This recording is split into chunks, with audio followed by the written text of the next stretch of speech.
श्री सच्चिदानंद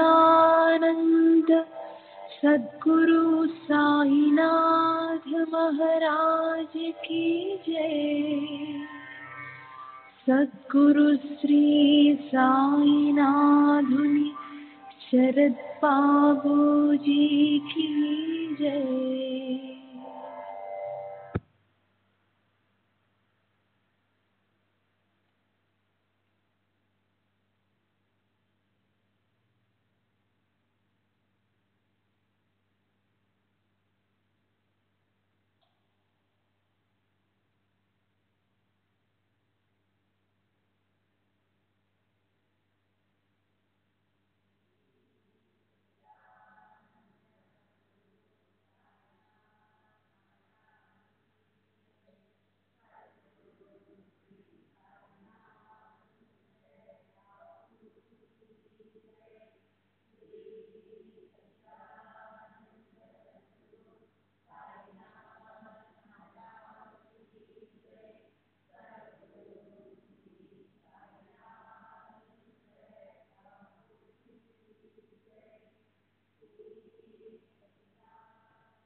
श्री सच्चिदानंद सद्गुरु साईनाथ महाराज की जय।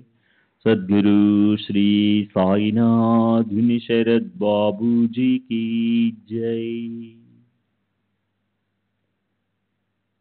శ్రీ సాయినాథాయ నమః. శ్రీ సాయి సచ్చరిత్రము 22వ అధ్యాయం, నిన్నటి తర్వాయి.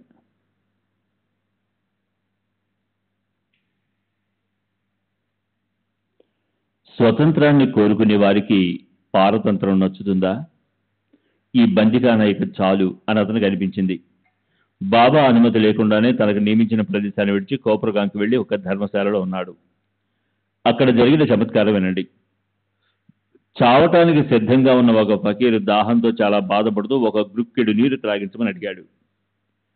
అమీరుకు జాలి కలిగి అతని నీరు త్రాగించాడు. నీరు త్రాగిన వెంటనే ఫకీరు శరీరం నిశ్చేష్టగా పడిపోయింది. అతని ప్రాణం పోయింది.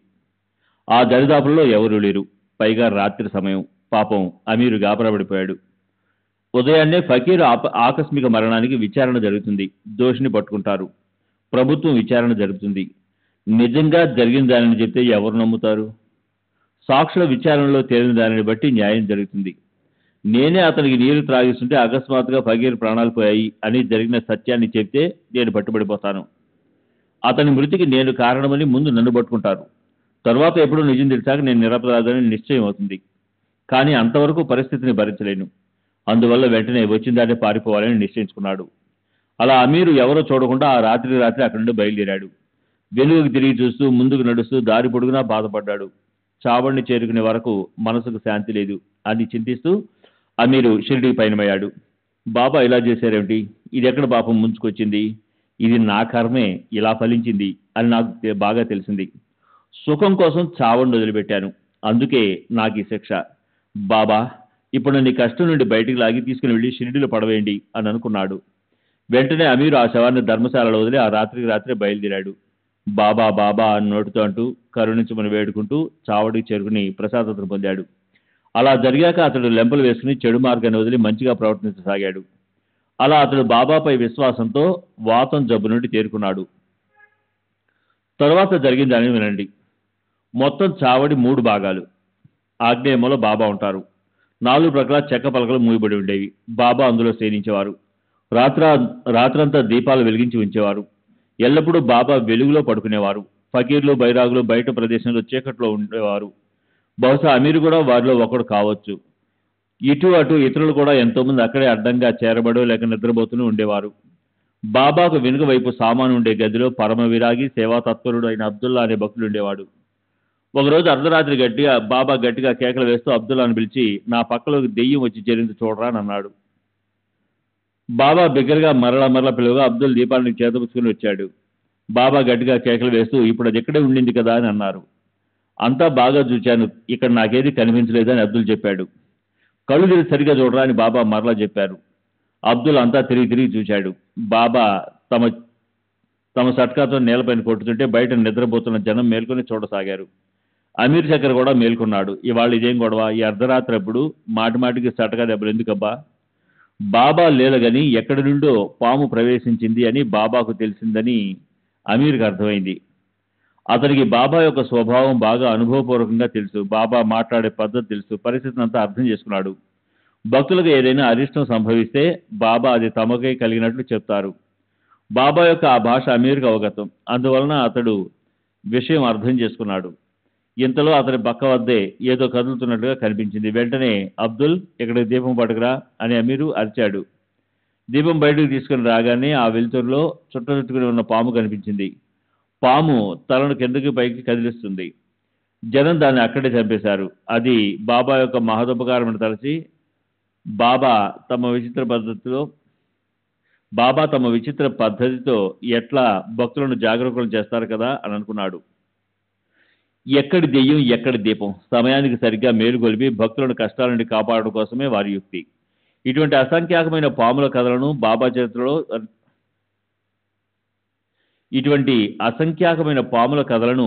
బాబా చరిత్రలో వర్ణించవచ్చు. దీనివల్ల ఈ గ్రంథం విస్తారమైపోతుంది. అందువల్ల సంక్షిప్తంగా చెప్పాను. పాము తేలు నారాయణుని అంచాలి అని భక్త తుకారాం వచనం. దూరం నుండే వానికి వందనం చేయాలని కూడా అతనే అన్నాడు.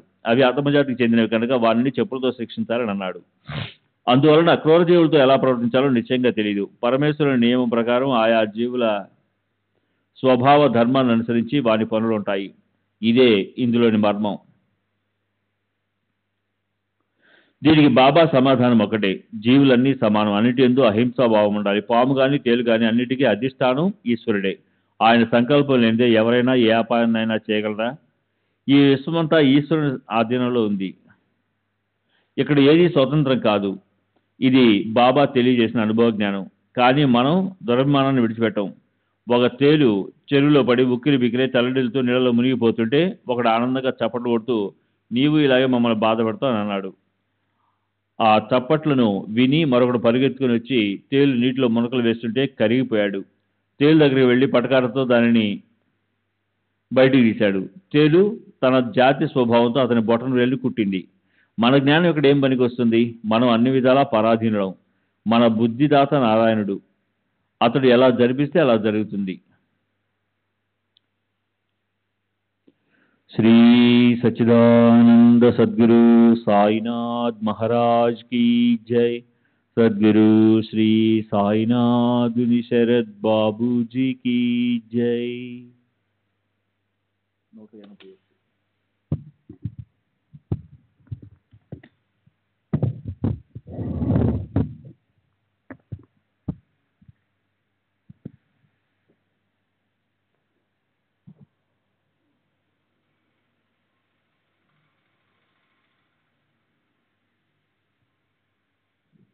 అనేక మందికి అనేక అనుభవాలు ఉన్నాయి. నేను నా అనుభవాన్ని కూడా చెప్తాను. సాయిబాబా యొక్క వచనాల యందు విశ్వాసం ఉంచి వానిని గౌరవించాలి. ప్రబలమైన నిష్ఠ ఉంటేనే వారి వైభవాన్ని తెలుసుకోగలం. కాకాసాహెబ్ దీక్షిత్కు రోజు ఏకనాథ్ భాగవతాన్ని చదివేవాడు. అలాగే ప్రతినిత్యము రాత్రి భావార్థ రామాయణాన్ని పఠించేవాడు. ఒక పూట స్నానం, దేవుని పూజ చేయటం మానినా, ఇతర నియమాలెన్ని మానినా అతడు పఠించే సమయం మాత్రం తప్పేది కాదు. ఏకనాథుని ఈ 2 గ్రంథాలు పరమార్థానికి సారాలు. సాయి సముద్రుని అనుగ్రహం వల్ల దీక్షిత్కు అవి బాగా అర్థమయ్యావి. అద్వితీయ మధురమైన ఈ గ్రంథాల్లోని ఆత్మజ్ఞానం, వైరాగ్యము, నీతి ఈ మూడింటి జ్యోతి దేదీప్యమానంగా ప్రకాశాన్ని ఇస్తుంది. ఆ బోధామృత పాత్రను భాగ్యం కొద్దికి నోటికి అందుకున్న వారికి త్రితాపాలు ఉపశమించి మోక్షం ప్రాప్తిస్తుంది. సాయిబాబా కృప వలన దీక్షత్కు శ్రవణం చేయటానికి శ్రోతలు లభించే యోగము నాకు కూడా భాగవత శ్రవణం చేసే అవకాశం లభించింది. దానివల్ల నాకు ఉపకారం జరిగింది. ఆ పవిత్ర కథను వినటానికి పగలు రాత్రి వెళ్ళసాగాను. దానివల్ల భాగ్యం కొద్దీ చెవులను పవిత్రం చేసే ఈ కథా శ్రవణం లభించింది. ఒక రాత్రి పరమ పవిత్రమైన కథా శ్రవణం జరుగుతుండగా విచిత్రమైన కథ జరిగింది. శ్రోతలు ఆ కథను వినండి. ఒక దానిని వర్ణిస్తుంటే మధ్యలో మరొకటి స్మరిస్తుంది. నేనేం చేయను? శ్రవణం చేయదగిన దానినే నేనెందుకు ఉపేక్షించాలి? రామాయణంలోని కథ రసవంతంగా సాగుతుంది. హనుమంతునికి సీతామాత జాడ తెలిసింది. అయినా స్వామి యొక్క సమర్థతను పరీక్షించాలని వెళ్ళి చివరకు అరిష్టాన్ని అనుభవించాడు. రాముని శరపరంపరలతో హనుమంతుడు ఆకాశంలో గిరగిరా తిరిగాడు. అతని ప్రాణం తల్లడిల్లింది. అప్పుడు అతని తండ్రి అక్కడికి వచ్చాడు. అతని హితవచనాలను విని హనుమంతుడు రాముని శరణొచ్చాడు. ఈ కథాభాగాన్ని శ్రవణం చేస్తుండగా జరిగిన విచిత్రాన్ని వినండి. అందరి మనసులు కథా శ్రవణానందంలో మగ్నమై ఉన్నాయి. అప్పుడు మూర్తి భవించిన విఘ్నంలాగా ఒక తేలు ఎలా ఉత్తన్నమైందో, దానికి శ్రవణమందు ఎందుకు ప్రీతి కలిగిందో అర్థం కాలేదు. నాకు తెలియకుండానే నా భుజాలపైకి ప్రాకి ముడుచుకొని కూర్చొని కథారసంలోని మాధుర్యాన్ని ఆస్వాదిస్తూ ఉంది. శ్రవణానందంలో మగ్నమై ఉన్నాము. అప్పుడు మూర్తి భవించిన విఘ్నంలా ఒక తేలు ఎలా ఉత్తన్నమైందో, దానికి శ్రవణమందు ఎందుకు ప్రీతి కలిగిందో అర్థం కాలేదు. నాకు తెలియకుండానే నా భుజాలపైకి ప్రాకి ముడుచుకొని కూర్చొని కథారసంలోని మాధుర్యాన్ని ఆస్వాదిస్తూ ఉంది. ఇక్కడ కూడా బాబా ఇచ్చిన అనుభవాన్ని చూడండి. నా దృష్టి అక్కడ లేదు. హరికథా శ్రవణంలో తత్పరులైన వారిని హరి స్వయంగా రక్షిస్తాడు. సహజంగా నా దృష్టి మరలి చూద్దును కదా. భయంకరమైన తేలు నా కుడి భుజం మీద కండువాపై కదలకుండా సుస్థిరంగా కూర్చుని ఉంది. ఏ కదలిక లేక శ్రవణ ప్రాణుడైన శ్రోత తన ఆశ్రమంలో స్థిరంగా ప్రశాంతంగా కూర్చొని శ్రద్ధగా ఆలకిస్తున్నాడా అన్నట్టుంది. దాని శరీర స్వభావాల సారము ఊరికే కొండిని ఏ కాస్త కదిలిచ్చినా భరించలేనంత బాధతో నేను ప్రశాంతంగా కూర్చోలేకపోయేవాణ్ణి. రామకథ మంచి రసవంతంగా ఉంది. వక్త శ్రోత ఉభయులు గ్రంథంలో మునిగిపోయారు. రామకథా శ్రవణంలో రసభంగం వాటిల్లేది. దుర్భరమైన ఆ దుష్ట సాంగత్యం అటువంటిది.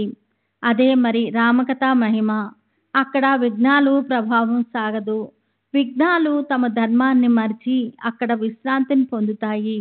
రాముని దయ వల్ల నా కండువాను మెల్లగా దూరంగా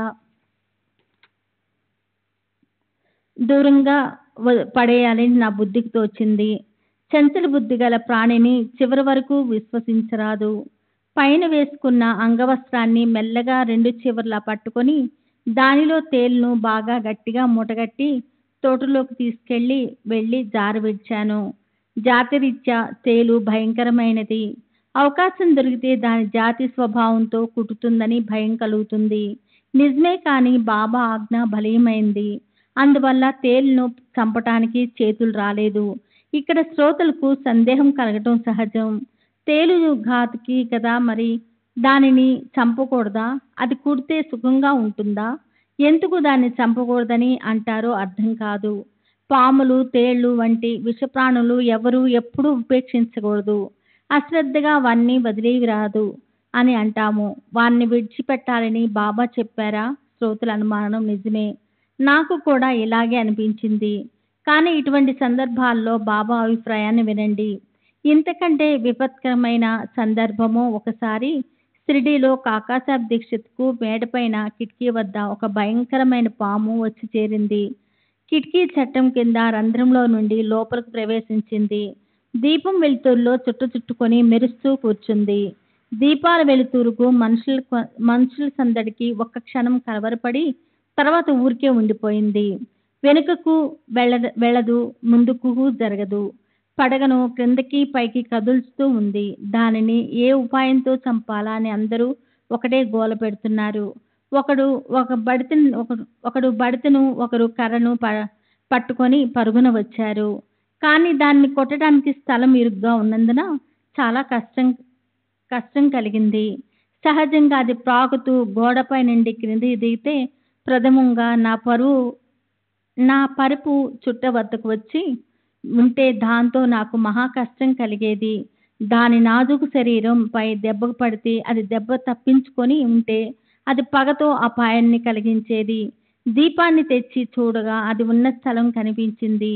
దానికి పోయే కాలము రాలేదు. మా అందరి అదృష్టం బాగుంది. అది భయంకర సమయమైన బాబా మమ్మల్ని రక్షించారు. ఆ పాము చరచరా తన వచ్చిన దాన్నే వెళ్ళిపోయింది. దానికి భయం తప్పింది. ఇతరులకు కూడా నిర్భయం కలిగింది. దానితో అందరికీ సుఖం కలిగింది. అప్పుడు ముక్తారాం లేచి పాము తప్పించుకుని పారిపోవటంతో బ్రతికిపోయింది. ఆ రంధ్రం నుండి వెళ్ళకపోతే దాని ప్రాణం పోయేది అని అన్నాడు. అతని దయార్థ దృష్టి నా మనసుకు బాధ కలిగించింది. దుష్ట జీవుల పైన దయ ఎందుకు? ఇలా అయితే సృష్టిలో ఇక వ్యవహారాలు ఎలా సాగుతాయి?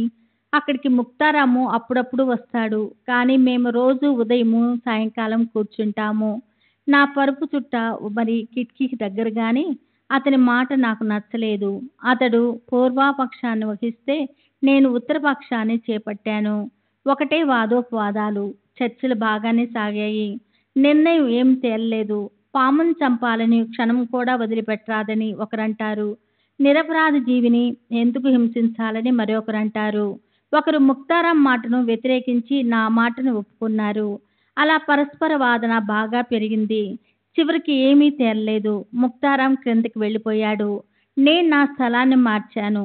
కిటికీ రంధ్రానికి ఒక చెక్క ముక్కను కొట్టి పడుకోవడానికి పక్క బట్టలు పరుచుకున్నాను. నిద్రలో కళ్ళు మూతలు పడుతున్నాయి. భక్తులు నిద్రపోవటానికి వెళ్ళిపోయారు.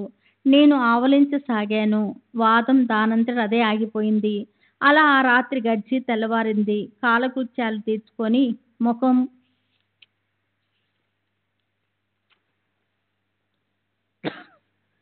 ముఖం కడుక్కున్నాను. బాబా లెండి నుండి తిరిగి వచ్చారు. మసీదులో జనం గుమికూడారు. రోజులాగే నేను ప్రాతకాలం మసీదుకి వెళ్ళాను. ముక్తారం మొదలైన భక్తులు వచ్చి వారి వారి స్థానాల్లో కూర్చున్నారు. ఒకరు చేతిలో పొగాకును నలుపుతుంటే మరొకరు బాబా యొక్క చిలుంగొట్టాన్ని నింపుతున్నారు. ఒకరు బాబా పాదాలను చేతులను పట్టుతున్నారు. అలా వారి సేవ జరుగుతూ ఉంది. బాబాకు అందరి మనోవృత్తులు తెలుసు. గత రాత్రి వాడాలో దేని గురించి వాదోపవాదాలు జరిగాయి అని మెల్లగా అడిగారు. నేను బాబాతో జరిగిందంతా చెప్పాను. ఇటువంటి పరిస్థితుల్లో పాములను చంపాలా చంపకూడదా అని అడిగాను. బాబా ఒక్కటే విషయాన్ని చెప్పారు. పామైనా తేలైనా అన్నిట్లోనూ ఈశ్వరుడు విరాజమానుడై ఉంటాడు. అందువల్ల అన్నిటినీ ప్రేమించాలి. ఈశ్వరుడు ఈ జగత్తుకు సూత్రధారి. అన్ని జీవులు ఆయన ఆజ్ఞానుసారము ప్రవర్తిస్తాయి. పాము కాని తేలు కాని ఈశ్వరుని ఆజ్ఞకు వ్యతిరేకంగా ప్రవర్తించవు. అందువల్ల ప్రాణులన్నిటినీ ప్రేమతో దయతో చూడండి. సాహసాన్ని వదిలి సహనాన్ని వహించండి. శ్రీహరి అందరినీ రక్షిస్తాడు అని చెప్పారు. ఈ విధంగా సాయిబాబా యొక్క కథలు అనేకం చెప్పవచ్చు. శ్రోతలు మీలోని సారాంశాన్ని గ్రహించాలి. తర్వాత అధ్యాయము ఇంతకంటే మధురమైనది, భక్తి శ్రద్ధలతో కూడుకున్నది. భక్త దీక్షిత్తు విపరీతమైన కఠిన పరిస్థితిలో మేకను చంపడానికి సిద్ధపడతాడు. స్వస్తి శ్రీ సంత సజ్జన ప్రేరితము భక్త హేమాడ్ పంతు విరచితమైన శ్రీ సాయి సమర్థ సచ్చరిత్రంలో అపమృత్య నివారణను 22వ అధ్యాయము సంపూర్ణము. శ్రీ సద్గురు సాయినాథార్పణమస్తు. శుభం భవతు. శ్రీ సచిదానంద సద్గురు సాయినాథ్ మహారాజ్ కీ జై. సద్గురు శ్రీ సాయినాథ్.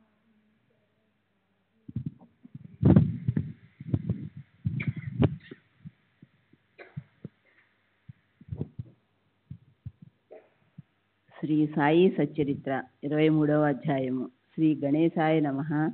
శ్రీ సరస్వత్యై నమః. శ్రీ గురుభ్యో నమః. శ్రీ కులదేవతాయై నమః. శ్రీ సీతారామచంద్రాభ్యాయ నమః. శ్రీ సద్గురు సాయినాథాయ నమః. జీవుడు వాస్తవానికి త్రిగుణాతీతుడు.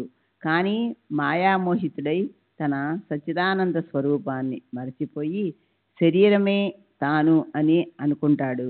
ఆ శరీరాభిమానంతో నేను కర్తను, నేను భోక్తను అని తలచి అనర్థమైన జనన మరణ పరంపరలో పడి బాధపడతాడు. వాని నుండి బయటపడే మార్గాన్ని ఎరుగడు.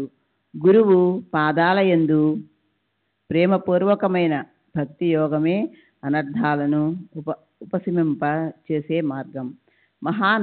మహానటులైన శ్రీ సాయి రంగనాథులు భక్తులను ఆనందంతో రంజింపజేస్తారు.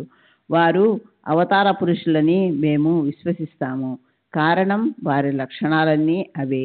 అయినా వారు నేను అల్లా యొక్క పాదదాసుణ్ణి అని స్వయంగా చెప్పేవారు. సాక్షాత్తు అవతార పురుషులే అయినా లౌకిక వ్యవహారాలను, శుద్ధమైన వర్ణాశ్రమ ధర్మాలను చక్కగా ఆచరించి ప్రజలకు తెలియజేసేవారు. వారు ఎవరితోనూ ఎప్పుడూ పోల్చుకునేవారు కాదు. ఇతరులను కూడా పోల్చుకొనిచ్చేవారు కాదు. చరాచరాలన్నింటిలో విశ్వంభరుణ్ణి చూసేవారికి అణుకువయే ఆభరణం. వారు ఎవరిని తిరస్కరించేవారు కాదు, ఎవరిని తుచ్చంగా చూచేవారు కాదు. అన్ని జీవుల యందు చైతన్యఘనుడైన నారాయణుని చూచేవారు. అనల్ హక్, నేను పరమేశ్వరుణ్ణి అని ఎప్పుడూ అనేవారు కాదు. నేను ఎల్లప్పుడూ పరమేశ్వరుని స్మరించే వారి పాదదాసుణ్ణి. యాదే హక్ అని చెప్పేవారు. అల్లా మాలిక్ అని స్మరించేవారు. సత్పురుషులు ఏ జాతికి చెందనివారు.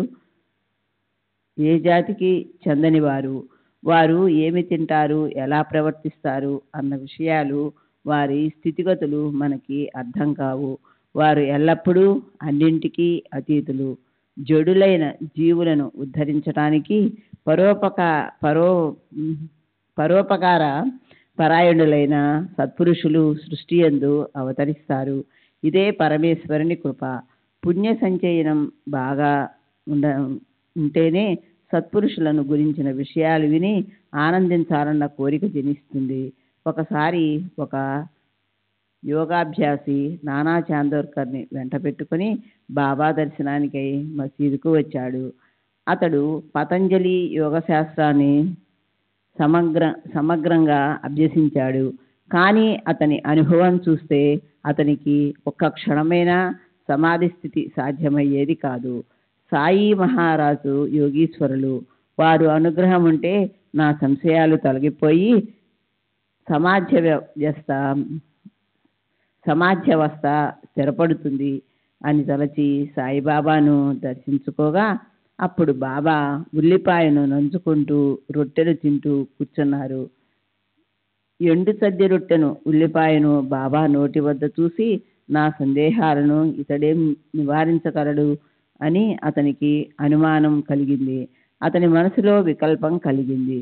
అంతర్జ్ఞాని అయిన సాయి మహారాజు, నానా, ఉల్లిపాయని జీర్ణించుకొనగలిగిన వారే దానిని తినాలి. జీర్ణించుకునే శక్తి ఉన్నవారు దానిని నిర్భయంగా తినవచ్చు అని అన్నారు. ఆ మాట వినిన యోగాభ్యాసి చకితుడయ్యాడు. విశ్వాసంతో సాయిని శరణుతొచ్చాడు. తరువాత బాబా వచ్చి అతని తమ ఆసనంపై కూర్చున్నారు. ఆ యోగాభ్యాసి మనసులో సంకల్ప వికల్పాలు లేకుండా శ్రద్ధతో బాబా వద్ద కూర్చున్నాడు. తన సందేహాలకు సమాధానాలను తెలుసుకుని బాబా విభూతిని ఆశీస్సులను పొంది సంతోషంగా వెళ్ళిపోయాడు. ఇటువంటి అనేక కథలను శ్రవణం చేస్తే దుఃఖాలు, మోహాలనే అనర్థాలు వెంటనే ఉపశమిస్తాయి. నీటి గుంట చిన్నదే అయినా అత్యంత దుర్గంధంతో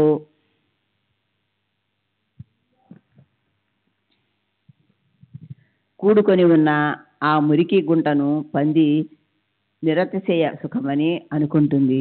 అట్లే జీవుడు, చిలుక వీరి పరిస్థితి ఒక్కటే.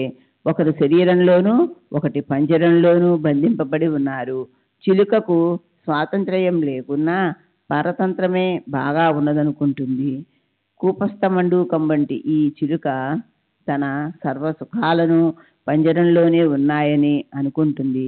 పాపం, దానికి స్వాతంత్ర్యంలోని ఆనందం తెలియదు. కాముకుడైన జీవుడు కూడా అట్లే.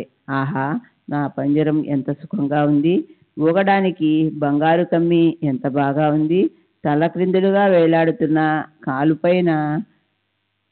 కాలు కాసేపైనా కదలకున్నా పర్వాలేదు, నేను బాగా ఉన్నాను. బయట ఈ సుఖం లభిస్తుందా?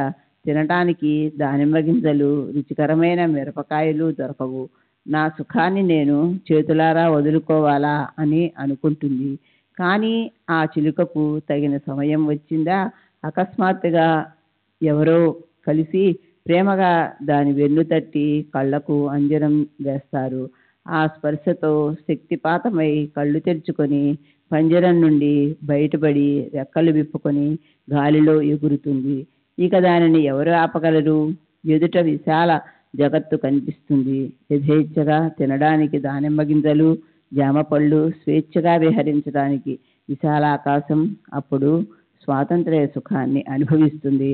అట్లే ఈ జీవుని పరిస్థితి. ఈశ్వరానుగ్రహం, సద్గురు ప్రాప్తి రెండూ లభిస్తే బంధం విడిపోయి స్వాతంత్ర్య సుఖాన్ని అనుభవిస్తాడు. భావికులైన శ్రోతలారా, ఇప్పుడు కాసేపు ప్రేమరసభరితమైన కథను వింటారా? గత అధ్యాయంలోని చమత్కారం బాబా మిరికరును, శ్యామను తోడుగా ఇచ్చి చితలి పర్యటనను పంపారు. బాబా భవిష్య జ్ఞానంతో పాము ద్వారా కలిగే విఘ్నాన్ని తెలుసుకుని మిరికరు ఆ సమయానికి జరగబోయే ఆపదను చక్కగా సూచించారు. సూచన మాత్రమే కాదు, మిరికరు వద్దన్న అతని వెంట నివారణోపాయంగా శ్యామను బలవంతంగా పంపి అతనిని ఆ కష్టం నుండి కాపాడారు.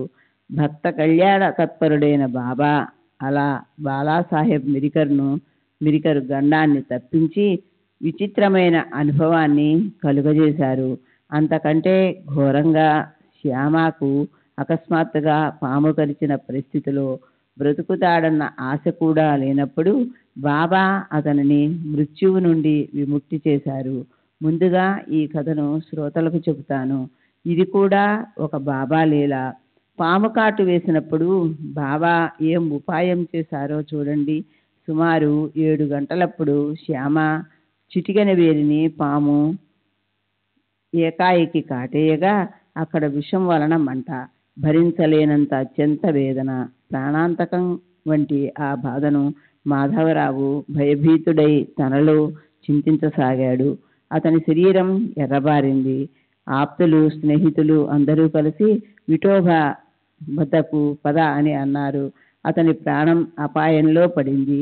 నీమోన్కర్ వచ్చి విభూతిని తీసుకుని వెళ్ళు అని చెప్పాడు. మాధవరావు మసీదుకు పరుగు తీశాడు. బాబా ఏం చేశారు? బాబా చూపు శ్యామ చూపులో కలువగా, బాబా చేసిన చమత్కారం చూడండి. అతనిని పైకి రానివ్వకుండా బాగా తిట్టసాగారు. భట్టు, పైకి ఎక్కవద్దు, ఎక్కావంటే కపడ్డార్, పో క్రిందకు దిగిపో అంటూ గట్టిగా గర్జించారు. నిప్పులు చెరుగుతున్నట్లు బాగా కోప్పడ్డారు. బాబా ఎందుకు ఇంత కఠిన వచనాలు విసిరారు అని మాధవరావు చకితుడయ్యాడు. వారి క్రోధాన్ని చూసి మాధవరావు చాలా గాబరా పడ్డాడు. అతనికి ఏం తోచలేదు. ధైర్యం సడలిపోయి క్రిందనే కూర్చున్నాడు. తన దేవునికే కోపం వస్తే, బాబాయే తనను తిరస్కరిస్తే ఇక బ్రతికే ఉపాయం లేదని మాధవరావు భయపడ్డాడు. ఘోరంగా మండిపోతున్న బాబా యొక్క క్రోధాన్ని చూసి, వారి తిట్లను శాపాలను విని ఎవరు మాత్రం గాబరా పడరు? అది అటువంటి భయంకర పరిస్థితి. మసీదు నా పుట్టిల్లు, నేను సాయికి కన్న కొడుకును, మరి కన్న తల్లే బిడ్డను ఇవాళ ఇంతగా కోప్పడుతోంది ఎందుకు?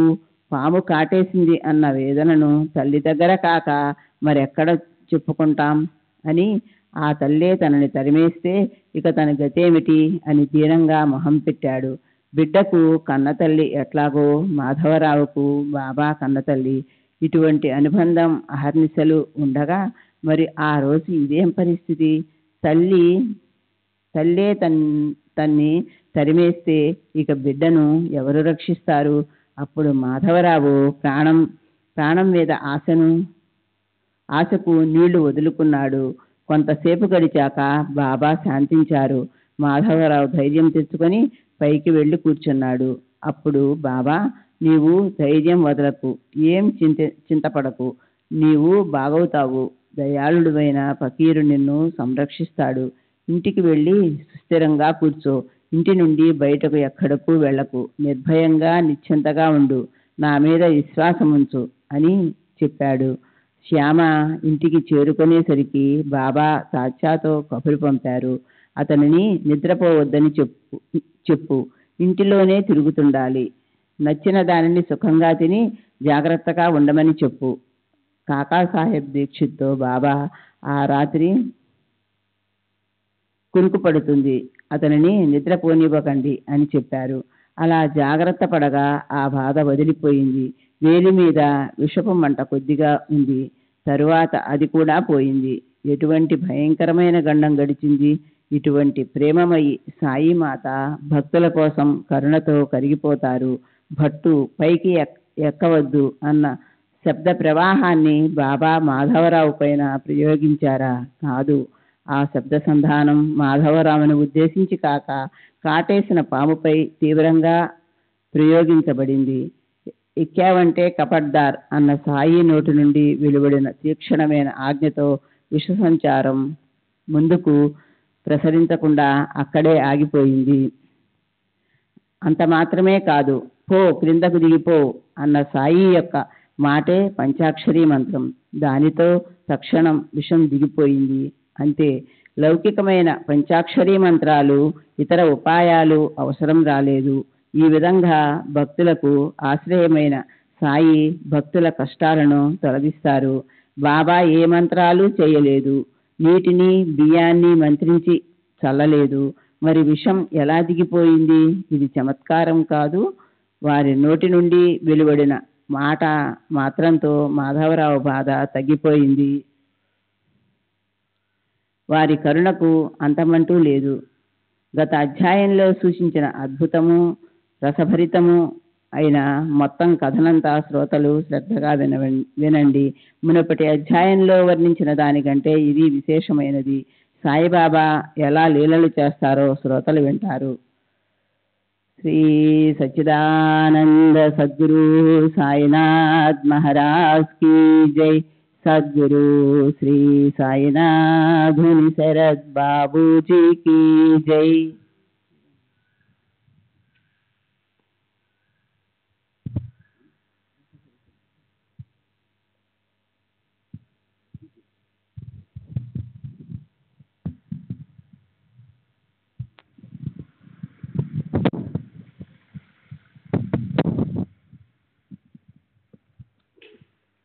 सच्चिदानंद सद्गुरु साईनाथ महाराज की जय।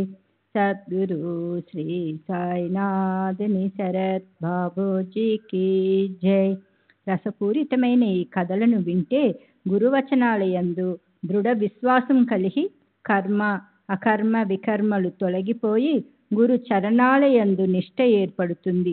సులభాతి సులభమైన ఉపాయం సాయి పాదాలను హృదయంలో స్మరించండి. మాయా నిరసనానికి ఇదొక్కటే తరుణోపాయం. ప్రపంచంలోని భయం బహు బాధాకరమైనది. మాయా సముద్భూతమైన ఈ దుఃఖం కథాశ్రవణంలో విచ్ఛిన్నమై అఖండ ఆనందం కలుగుతుంది. ఒకసారి షిరిడీలో మహమ్మారి కలరా వ్యాధి వ్యాపించగా గ్రామస్తులు భయభీతులై గ్రామంలో తండోరా వేశారు. రహదారులన్నీ మూసివేశారు. కలరా వ్యాధి అధికమయ్యేసరికి గ్రామస్తులు చాలా కలవరపడ్డారు. ఇతర గ్రామాల వారు రాకూడదని ఆంక్షను విధించారు. అన్ని వ్యవహారాలు ఆగిపోయినాయి. ఊరిలో కలరా ఉన్నంత వరకు మేకను చంపరాదు, గ్రామ సరిహద్దులు దాటి ఏ బండి రాకూడదు అన్న నియమాలను పాటించసాగారు. గ్రామస్తులకు క్షుద్రదేవతలపై ఉన్న ఈ మూఢ విశ్వాసం బాబాకు అసలు నచ్చలేదు. వారి ఉద్దేశంలో అది జనుల అజ్ఞానం. అక్కడ ఊరి వారి నియమాలను విధించటం, వానిని బాబా అతిక్రమించటం ఎలా జరిగిందో శ్రద్ధగా వినండి. గ్రామ పంచాయతీ వారి నియమాలను గ్రామస్తులు పాటించాలి. వానిని ఏ కాస్త ఉల్లంఘించినా పరిహారంగా జరిమానా చెల్లించాలి. శిక్ష పడుతుంది. బాబాకు ఆ శిక్ష భయం లేదు. వారు ఎప్పుడూ నిర్భయులు. వారు హరి చరణాలలో లీనమైన వారు, కలికాలాన్ని జయించిన వారు. ఒకసారి వేరే ఊరి నుండి కట్టెలతో నిండిన ఒక బండి ఊరి శివారు వద్దకు రాగా అప్పుడు కఠిన పరిస్థితి ఏర్పడింది. ఊరి వారు తగువులాడుకోసాగారు. ఊరిలో కర్రలకు కరువుగా ఉందని ఊరి వారందరికీ తెలుసు. కానీ నియమాన్ని ఉల్లంఘించటం ఉచితం కాదని అందరూ బాధపడసాగారు. బండివాని వద్దకు వెళ్లి బండిని వెనకకు మరలించసాగారు. ఈ విషయం బాబాకు తెలిసి వెంటనే అక్కడికి చేరుకున్నారు. వారు స్వయంగా బండి ఎదుట నిలబడగా బండివానికి ధైర్యం కలిగింది. గ్రామస్తుల పట్టుదల వదిలిపోయింది. బండి గ్రామ శివార్లలోనికి వచ్చింది. అక్కడి నుండి బండిని మండప ద్వారం వద్దకు రప్పించి మండపంలో బండిని ఖాళీ చేశారు. ఎవరి నోట నుండి ఒక్క మాటైనా రాలేదు. గ్రీష్మం గాని, శరత్కాలం గాని, హేమంతం గాని, వర్షాకాలం గాని, వసంత ఋతువు గాని మసీదులో ఎల్లప్పుడూ బాబా ధుని మండుతుంది. బాబా యొక్క నిర్ధారణ ఎంత విచిత్రమైనది. అగ్నిహోత్రుని అగ్నిహోత్రం వల్ల బాబా యొక్క పవిత్ర ధుని ఆహోరాత్రులు ప్రజ్వలిస్తూ ఉంటుంది. కేవలం ఈ ధుని కోసమే బాబా కర్రలను కొని మండపం ఎదుట గోడకు రాసిపోసి ఉంచేవారు. సంత రోజున కర్రలు తెప్పించి పోగు చేసి ఉంచేవారు. వానిపైనే పొరుగువారి కళ్ళు. తమకు లాభం కలిగే చోట నిరలక్ష్యంగా ఉండేవారు అరుదు. బాబా పొయ్యిలోకి కర్రలు లేవు, కర్ర పుల్లలు లేదంటే పొయ్యి రాజుకోదు అని ఏవేవో కళ్ళబొల్ల మాటలు చెప్పేవారు. వారు కూడా తమ వాటాను తీసుకుని పోయేవారు. ఇతరులను కష్టపెట్టడం స్వార్థుల స్వభావం. మసీదులోని సభా మండపానికి ద్వారం లేదు. అందువల్ల వారికి మంచి అవకాశం. అవసరం ఉన్నవారు, మోసగాళ్లు కూడా లాభం పొందేవారు. సాయిబాబా గొప్ప పరోపకారి. వారి ఉదారత్వాన్ని ఎలా వర్ణించను? పైకి కఠినంగా కనిపించిన వారి అంతరంగం అత్యంత కోమలం. వారి మహిమ అగాధం. నిరభిమానంగా వారి చరణాలకు అభివందనం చేస్తేనే వారిని అవగాహన చేసుకోగలం. పరమేశ్వరుడు చరాచరాలలో వ్యాపించి ఉన్నాడని నిరంతరం గుర్తించుకుని ఎవరితోనూ వైరం తెచ్చుకోకూడదు. సృష్టి అంతటా దశ దిశలు యందు వెనుక లోపల బయట పరమేశ్వరుడు నిండి ఉన్నాడని తెలుసుకున్నవారు ఎవరినైనా చెడు బుద్ధితో చూస్తే బాబా బాధపడేవారు. సాయి బాబాకు సంపూర్ణ వైరాగ్యం ఉన్న సమాజ వ్యవస్థను రక్షించటానికి, తమను ఆశ్రయించిన వారికి మార్గదర్శకంగా ఉండటానికి ప్రాపంచికుని వల ఆచరించేవారు. ఈ మహాత్ముని నమ్రతను వింటే ఆశ్చర్యం కలుగుతుంది. భక్తుల ఎడ వారి ప్రేమ కనిపిస్తుంది.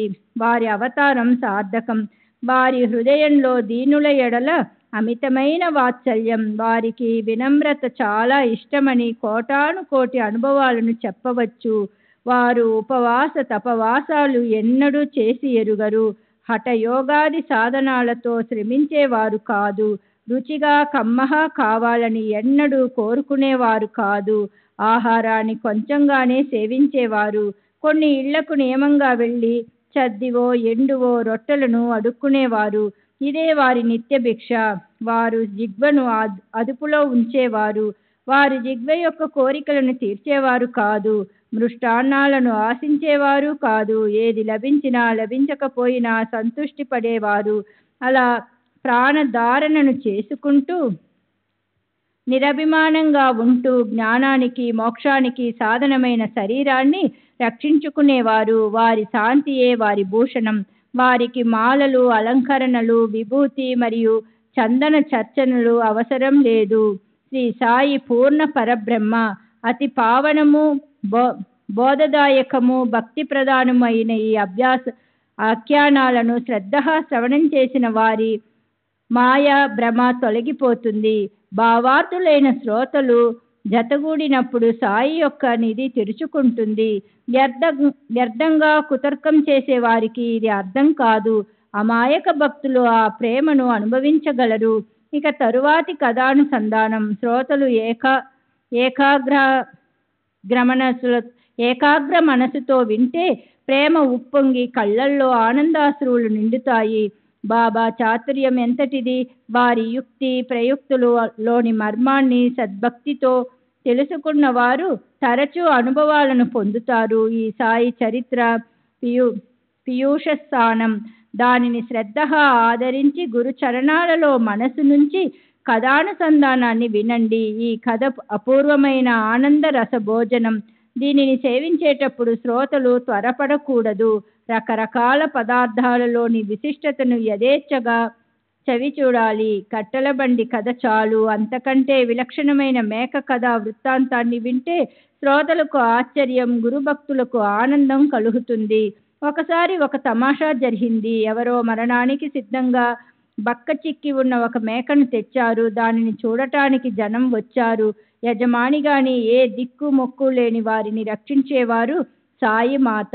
బలహీనులు, రోగగ్రస్తులు, దుఃఖితులు మసీదులో సేద తీర్చుకుంటారు. మేకను తెచ్చినప్పుడు బడే బాబా దగ్గరే ఉన్నాడు. ఒక్క దెబ్బతో దీనిని చంపేసి బలి ఇవ్వు అని బాబా అతనితో చెప్పారు. ఈ బడే బాబా ఎంతో గొప్పవాడు. బాబాకు కుడి చేతి వైపు కూర్చునేవాడు. ఇతడు ముందు చిలుము పీల్చిన తరువాతే బాబా చిలుము పీల్చేవారు. బడే బాబా లేకుండా బాబా ఏ పని చేసేవారు కాదు. అతడు భోజనం చేయకుండా బాబా భోజనం చేసేవారు కాదు. ఒకసారి దీపావళి వంటి పండుగ రోజున పల్లాల నిండా పక్వాన్నాలను వడ్డించారు. పంక్తిలో అంతా తమ తమ స్థానాలలో కూర్చున్నారు. బడే బాబా అలిగి వెళ్ళిపోయాడు. బడే బాబా పంక్తిలో లేకుండా సాయిబాబా అన్నం తినరు. సాయిబాబా ఆహారం తీసుకోకపోతే ఇతరులు ఎలా తింటారు? అందువలన అందరూ వేచి ఉండి చివరకు బడే బాబాను వెదికి పట్టుకుని వచ్చారు. అతడు పంక్తిలో కూర్చున్నాక బాబా ఆహారాన్ని సేవించారు. జరుగుతున్న కథను వదిలి బడే బాబా గురించి తెలియచేయాలనిపించింది. దీనిని అడ్డు కథ అని తలవకండి. బడే బాబా బాబా యొక్క అతిథి. భోజన సమయానికి సభామండపంలో బాబా పిలుపు కోసం చెవులు అట్టే ఉంచి క్రింద కూర్చునేవాడు. రెండు వైపులా 2 పంక్తులు ఉంటే మధ్య భాగంలో బాబా విరాజమానులయ్యేవారు. బాబాకు ఎడమ వైపున బడే బాబా స్థలం ఖాళీగా ఉండేది. నైవేద్యాలన్నీ పళ్ళాలలో వడ్డించాక ఆ పళ్ళాలను పంక్తిలో పెట్టాక భోజన సమయం రాగా భోజనం చేసేవారు తమ తమ స్థానాలలో కూర్చునేవారు. అప్పుడు బాబా స్వయం పరమ ఆదరంగా ఉచ్చస్వరంతో బడేమియా అని పిలువగా అతడు వెంటనే వందనం చేస్తూ పైకి వచ్చేవాడు. నిష్కారణంగా అన్నం పైన అలిగిన వానిని ఆదరించడమా? ఆహారాన్ని అవమానపరిచిన వానికి ఇంత గౌరవం ఎందుకు అంటే బాబా లౌకిక వ్యవహార పద్ధతిని తాము స్వయంగా ఆచరించి చూపారు. భోజన పంక్తిలో అతిథికి పెట్టకుండా అన్నం సేవించడం ఉచితం కాదు. గృహస్థుల ధర్మాన్ని బాబా ఎప్పుడూ ఉల్లంఘించలేదు. భక్తుల ఆపదలను తొలగించే పనులను వారు స్వయంగా ఆచరించేవారు. అతిథి పూజలో ఇష్టప్రాప్తి, దాని వలన అరిష్టాలు తొలగిపోతాయి, లేకపోతే విఘ్నాలు నిశ్చయం. అందువలన శిష్టులు అతిథులను పూజిస్తారు. అతిథి భోజనం చేయకుండా ఉంటే పశుపుత్ర ధనధాన్య వినాశనం. అతిథిని ఉపవాసం ఉంచితే అనర్థాన్ని ఆహ్వానించినట్లే. సాయి సమర్థులు బడేబాబాకు ప్రతిరోజు 50 రూపాయలను దక్షిణగా ఇచ్చేవారు. అతనికి వీడ్కోలు చెప్పటానికి స్వయం 100 అడుగులు అతని వెంట వెళ్ళేవారు.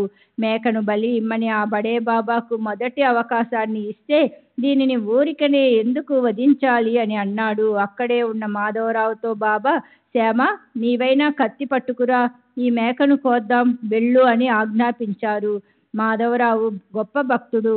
రాధాకృష్ణబాయి వద్దకు వెళ్ళి కత్తిని పట్టుకుని వచ్చి బాబా ముందు ఉంచాడు.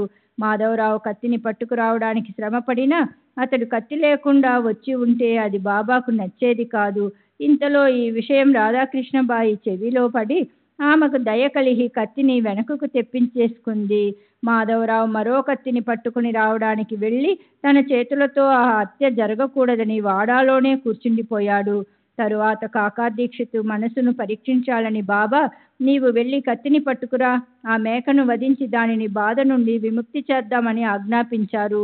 కాకా అపరంజి బంగారమని బాబాకు తెలిసినా దానిని కాల్చి పుటం పెట్టితే తప్ప జనులకు విశ్వాసం కుదరదు. బంగారం మంచిదా కాదా అని గీటురాయి మీద పరీక్షించకుండా జనం ఒట్టి మాటలను నమ్మరు. విలువ రావడానికి రత్నం సమ్మెటు పోట్లను వహించాలి. అట్లే సుత్తి దెబ్బలు సగించకుండా రాతికి దివ్యత్వం రాదు. కాకా బాబా మెడలోని తాయెత్తు అయినా ఇతరులకి ఈ విషయం ఎలా తెలియజేయాలి? రత్నాన్ని పరీక్షించేవారు దానికి తీగ కట్టి అగ్నిలో వేస్తారు. సత్పురుషుల వచనాలను సందేహించే వారి సంకల్పం వ్యర్థం, వారి మాటలు సారహీనం, వారు పరమార్థాన్ని కించిత్తైనా సాధించలేరు. గురు వచనాలు వందనీయమని తలిచేవారి స్వార్థం పరమార్థం సఫలీకృతమవుతాయి. కానీ వాని అందు దోషాన్ని కుటిలత్వాన్ని చూచేవారు అధపతనాన్ని పొందుతారు. గురు సేవా తత్పరులు, గురువు ఆజ్ఞయందు గౌరవం ఉన్నవారు తమ ఇష్ట అయిష్టాలను ఆలోచనలను గురువు శిరస్సుపై ఉంచుతారు. గురువు ఆజ్ఞను పాలించే సేవకులు స్వతంత్రంగా ఆలోచించరు. గురువు ఆజ్ఞను ఎప్పుడూ పాటించేవారు మంచి చెడులను, సారా అసారాలను చూడరు. వారి చిత్తం సాయి నామస్మరణలో, దృష్టి సాయి సమర్థుని చరణాలలో ఉంటుంది. మనోవృత్తి సాయి ధ్యాన ధారణలయందు ఉంటుంది. వారి శరీరం సాయి కొరకే. శ్రీ సచ్చిదానంద సద్గురు సాయినాథ్ మహారాజ్ కీ జై. సద్గురు శ్రీ సాయినాథ్ నిసరత్ బాబూజీ కీ జై.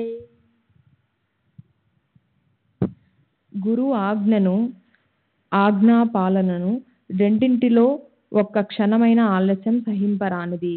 ఇది విలక్షణమైన విధానం. దీక్షిత్తు శుద్ధ సత్వగుణం కల ధీరుడు. మహా మేరు పర్వతం వలె దృఢ నిశ్చయం కలవాడు. మేక ప్రాణాలను ఎలా తీయాలా అన్న ఆలోచన అతనికి సోకనే లేదు. అమాయకమైన మేక చస్తుంది, దాని ఆత్మ తల్లడిల్లుతుంది. స్వచ్ఛమైన తన చరిత్రకు అపతిష్ట, పైగా మహాపాపం పైన పడుతుంది అన్న ఆలోచనే అతనికి లేవు. ఆజ్ఞభంగం పాపం, ఆజ్ఞా పరిపాలన కంటే పుణ్యం లేదు. గురువు ఆజ్ఞయే ప్రమాణమని తలచే అతని కోమలత్వంలో విచిత్రమైన ప్రేరణ కలిగి మేక ప్రాణాలు తీయటానికి ఉత్కృష్టుడయ్యాడు. బాబా ఆజ్ఞానుసారం సాటేవాడకు వెళ్ళి ఆయుధాన్ని తెచ్చి మేకను వధించడానికి సిద్ధమయ్యాడు. కించిత్తైనా సంకోచించలేదు. గురువు ఆజ్ఞా పరిపాలనే వీరుల లక్షణమని తలచి మనస్సును దృఢం చేసుకుని కత్తిని చేతబట్టుకున్నాడు. దీక్షిత్ పవిత్రమైన బ్రాహ్మణ వంశంలో జన్మించి పుట్టినది మొదలు అహింసా వ్రతాన్ని ఆచరించిన వాడు. మరి అతనికి ఇలాంటి సందర్భంలో చేతులెలా వస్తాయి? గురువాజ్ఞ పాలనకు మనసులో గట్టిగా నిశ్చయించుకున్నాడు. కానీ గుండె దడదడలాడింది, శరీరం చెమటలు పట్టింది. కాయా వాచ మనసా శబ్ద ప్రవాహమే తెలియని వాడు శస్త్ర ప్రవాహం చేయటమా, ఎంత కఠినమైన సంఘటన! గురువచనాలను అవమానించిన వారికి వేరుగతి లేదు. పైగా వారి పూర్వ పుణ్య కర్మ నిశ్చయంగా నశిస్తుంది. గురువు ఆజ్ఞ పాలనే భూషణాలలో భూషణం. శిష్యుని అర్హతకు ఇదే గుర్తు. గురువు ఆజ్ఞ ఉల్లంఘనం మహాపాపం. గురువు ఆజ్ఞను ఒక్క క్షణమైనా ఆలస్యం చేయకుండా పాటించాలి. అలా చేయటంలో సందేహించేవాడు దౌర్భాగ్యుడు. కొమ్ములు లేని నరపశువు గురువు ఆజ్ఞను పాటించడానికి ముహూర్తాలు, శుభాశుభాలు, ఇప్పుడు తర్వాత అన్నవి అవసరం లేదు. ఏమీ ఆలోచించకుండా వెంటనే ఆజ్ఞను పాలించేవాడు వివేకి. అలా కాక ఆలస్యం చేసేవాడు దౌర్భాగ్యుడు. దీక్షిత్ ఒక చేతితో పంచెను నడుమునకు బాగా బిగించి రెండవ చేత్తో కత్తిని పుచ్చుకొని చొక్కాను చేతిపైకి జరుపుకుంటూ మేక వద్దకు వచ్చాడు. ఇదేం విచిత్రం! కాకా మనసులోని కోమలత్వం ఎక్కడికి పోయింది అని గ్రామస్తులు ఆశ్చర్యపడ్డారు. ముసల్మాన మాంసాహారి అయిన ఫకీర్ బాబా మేకను చంపడానికి వెనకాడి కత్తిని పట్టుకోనప్పుడు కాకా ఎలా సిద్ధమయ్యాడు? మహాపురుషులు వజ్రం కంటే కఠినంగాను, కుసుమం కంటే కోమలంగాను ఉంటారని అంటారు. అది నిజమే. దీక్షిత్ కత్తి పట్టుకున్న చెయ్యిని పైకి లేవనెత్తి, బాబా, ఒకసారి చెప్పండి, దీనిని చంపేయనా అని అడిగాడు. శస్త్రధారణ ఆర్తులను రక్షించడానికి కదా. ఆ శస్త్రంతో నిరపరాధ మేకను చంపటమా? గురుసేవకే ప్రాణాలను అంకితం చేసిన వారికి సంకోచమా? దీక్షిత్ మేకను చంపాలని త్వరపడినా అతని హృదయంలోని కరుణ వలన చెయ్యి వెనుకకే గాని ముందుకు సాగటం లేదు. ఇంకా చూస్తున్నావేం, చంపేసేయ్ అన్న బాబా చివరి ఆజ్ఞను విని దీక్షిత్ ఆవేశంగా దెబ్బ కొట్టడానికి వంగాడు. కత్తిని పైకెత్తాడు. మేకకు పోయే కాలం వచ్చింది. అయినా దానిని రక్షించేవాడు భగవంతుడు. అతని దయ తక్షణం దానికి ప్రాప్తించింది. ఇప్పుడు కాకా తప్పక వధించేసేలా ఉన్నాడని అపాయాన్ని గ్రహించిన సాయి మాత, వద్దులేరా, ఊరుకో, బ్రాహ్మణుడు అయి ఇంత కఠోరంగా హింస చేయటానికి సిద్ధమయ్యావు. నీ మనసుకు ఆలోచనే లేదా అని అడిగారు. ఈ మాటలు విని దీక్షిత్ కత్తిని పడవేశాడు. అందరికీ ఆశ్చర్యం కలిగింది. మేకకు ప్రాణదానం జరిగింది. గురుభక్తి శిఖరాన్ని అధిష్ఠించింది. అప్పుడు కాకా కత్తి పడేసి ఏమన్నాడో వినండి. బాబా, మీ అమృత వచనాలు మాకు ధర్మశాసనం. మేము రెండో ధర్మాన్ని ఎరుగం. మాకు సిగ్గు లజ్జ లేదు. గురువు వచన పాలనే మా కర్తవ్యం. ఇదే మాకు వేదం. గురువు ఆజ్ఞ పరిపాలనే శిష్యుల శిష్యత్వం. అదే వారికి భూషణం. అలా కాక గురువు ఆజ్ఞను ధిక్కరించడం దోషం. సుఖమైనా కష్టమైనా మాకు ఫలితంపై దృష్టి లేదు. విధి ప్రకారం జరిగేది జరుగుతుంది. మా గురించిన చింత పరమేశ్వరునికే. మాకు తెలిసిందల్లా ఒకటే, మీ స్వరూపాన్ని కళ్ళల్లో నింపుకొని ఎల్లప్పుడూ మీ నామాన్ని ధ్యానించడం, అహర్నిశలు మీ ఆజ్ఞాకింకరులమై ఉండటం. హింస అహింస మేమెరుగం. మమ్ము తరింపచేసేవి సద్గురు చరణాలు. గురువు ఎందుకొరకు ఆజ్ఞాపించారని మేము ఆలోచించం.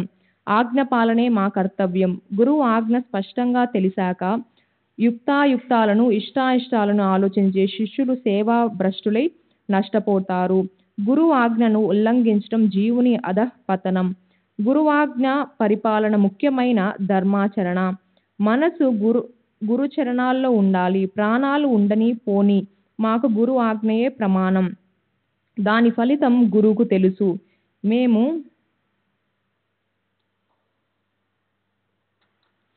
మంచి చెడు ఎరుగం. స్వార్థం పరమార్థం ఎరుగం. ఒక్క గురుకార్తార్థం జీవించడమే మాకు తెలుసు. అదే మా పరమార్థం. గురువు మాటకు విధి నిదేశాలు ఉండవు. గురువు ఆజ్ఞాపించిన కార్యమే శిష్యుని లక్షణం. శిష్యుని కష్టాలు గురువు శిరస్సుపై ఉంటాయి. మేము మీ ఆజ్ఞకు దాసులం. యోగ్యాయోగ్యాలను ఆలోచించం. అవకాశం వచ్చినప్పుడు ప్రాణాలు సైతం వెచ్చించైనా గురువు వచనాలను పాటిస్తామని చెప్పాడు. కరుణ స్వభావం గల అతని మనసు పాషాణంలా కఠినంగా కాగా, కసాయి కూడా సాహసించని పనిని బ్రాహ్మణుడివై కూడా చెయ్యటానికి సిద్ధమయ్యాడు. ఇదంతా శ్రోతలకు నమ్మకానికి కష్టం అనిపిస్తుంది, కానీ ఇది సద్గురు చేసిన గారడి. గురు వచనాలను ఒక్కసారి పాటిస్తే అందులోని రహస్యం తెలుస్తుంది. ఒక్కసారి గురువును ఆశ్రయించి వారి చరణాల యందు సంపూర్ణ విశ్వాసం ఉంచితే చాలు. ఇక శిష్యుని చింత గురువుది. ఇక ఏ శ్రమ చేయవలసిన అవసరం లేదు. అతని బాధ్యత గురువుదే కనుక ఎల్లప్పుడూ గురువు పాదాలను విశ్వసించే వారికి ఏ భయము ఉండదు. అతని ఆత్మవిశ్వాసం గురువే.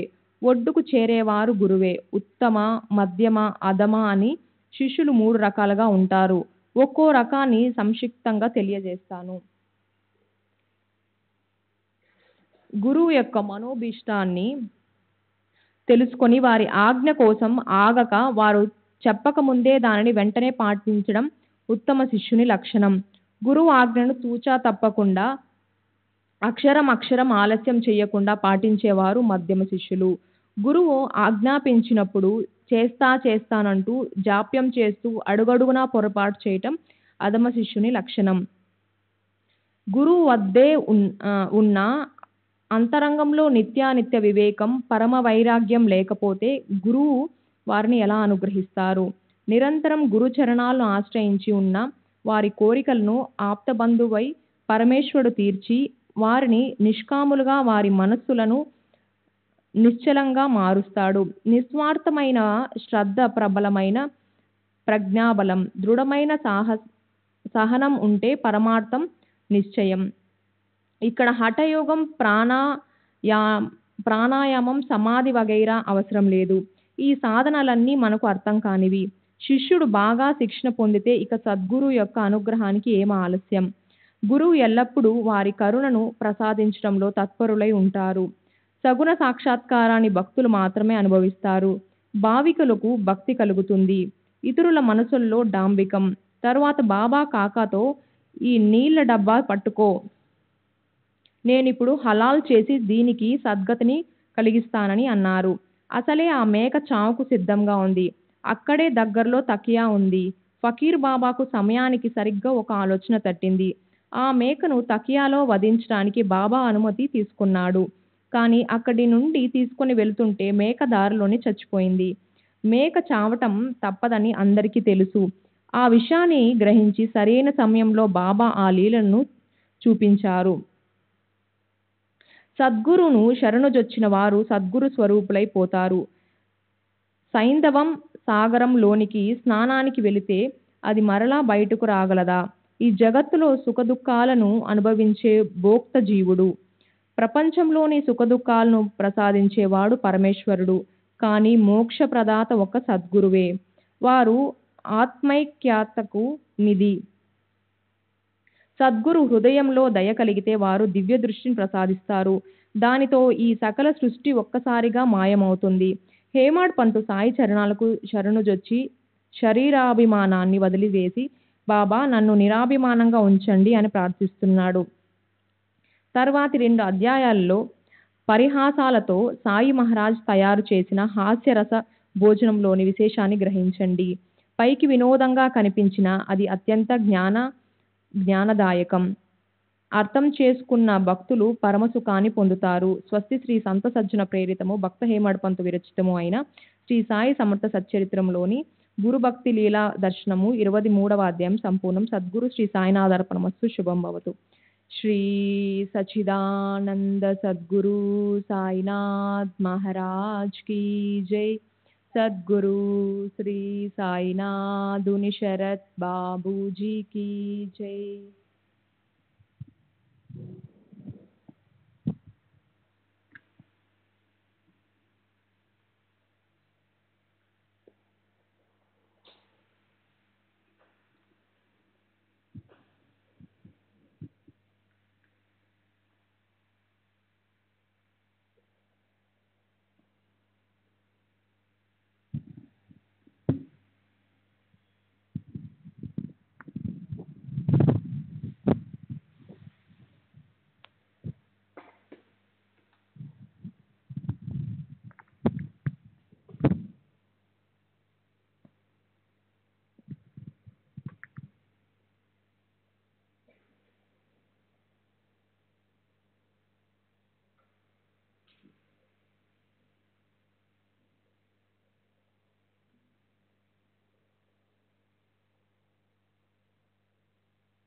श्री सच्चिदानंद सद्गुरु साईनाथ महाराज की जय।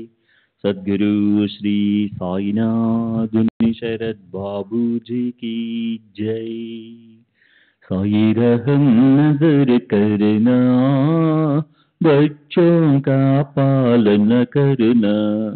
साई रहम नजर करना, बच्चों का पालन करना। जाना तुमने जगत पसार, सब ही झूठ जमाना। जाना तुमने जगत पसार, सब ही झूठ जमाना। साई रहम नजर करना, बच्चों का पालन करना। साई रहम नजर करना, बच्चों का पालन करना। मैं अंधा हूँ बंदा आपका, मुझसे पद दिखलाना।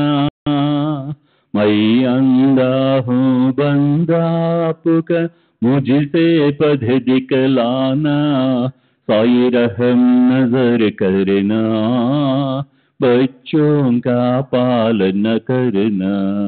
साई रहम नजर करना, बच्चों का पालन करना। दास गणों कहे अब क्या बोलूं, थक गई मेरी रसना। दास गणों कहे अब क्या बोलूं, थक गई मेरी रसना।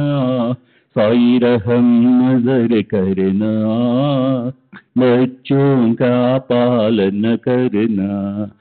साई रहम नजर करना, बच्चों का पालन करना। रहमो नजर करो अब मोरे साई, तुम बिना नहीं मुझे बाप भाई। रहमो नजर करो मैं अंधा हूँ बंदा तुम्हारा। मैं अंधा हूँ बंदा तुम्हारा। मैं ना जानू, मैं ना जानू, मैं ना जानू अल्लाह इलाही।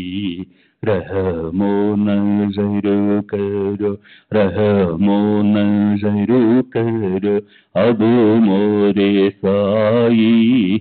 तुम बिना नहीं मुझे माँ बाप भाई। रहमो नजर करो काली जमाना मैंने गमाया। काली जमाना मैंने गमाया। साथी आखिर का, साथी आखिर का, साथी आखिर का तुम बिन कोई। रहमो नजर करो, रहमो नजर करो अब मोरे साई। तुम बिना नहीं मुझे माँ बाप भाई।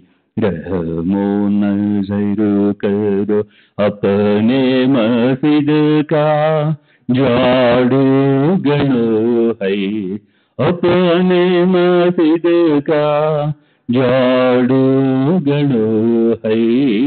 मालिक हमारे, मालिक हमारे, मालिक हमारे तुम बाबा साई।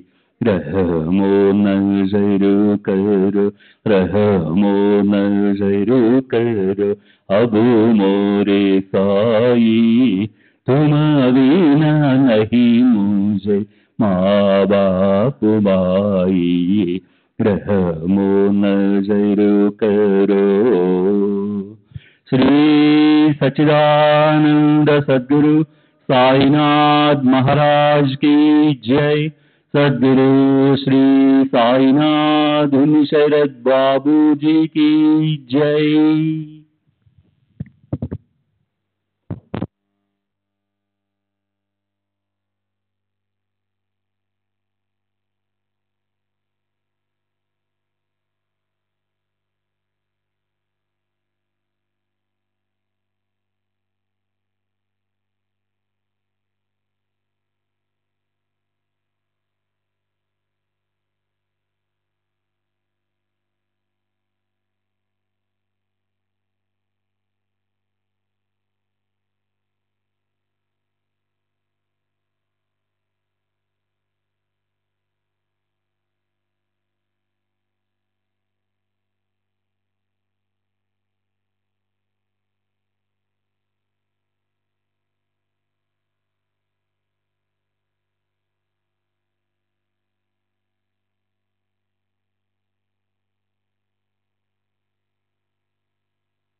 श्री सच्चिदानंद सद्गुरु साईनाथ महाराज की जय। सद्गुरु श्री साईनाथुनि शरद बाबू जी की जय।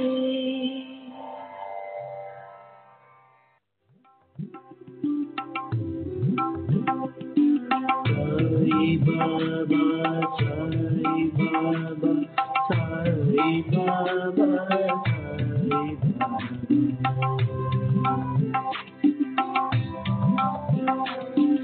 साई बाबा साई बाबा साई बाबा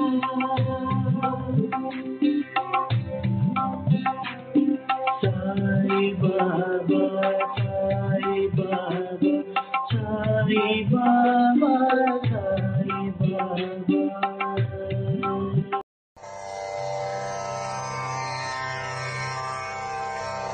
श्री सच्चिदानंद सद्गुरु साईनाथ महाराज की जय। सद्गुरु श्री साईनाथुनि शरद बाबू जी की जय।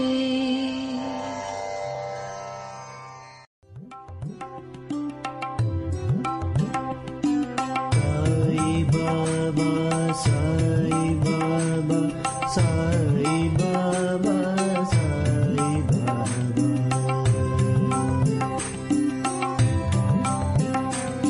साई बाबा साई बाबा साई बाबा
సాయి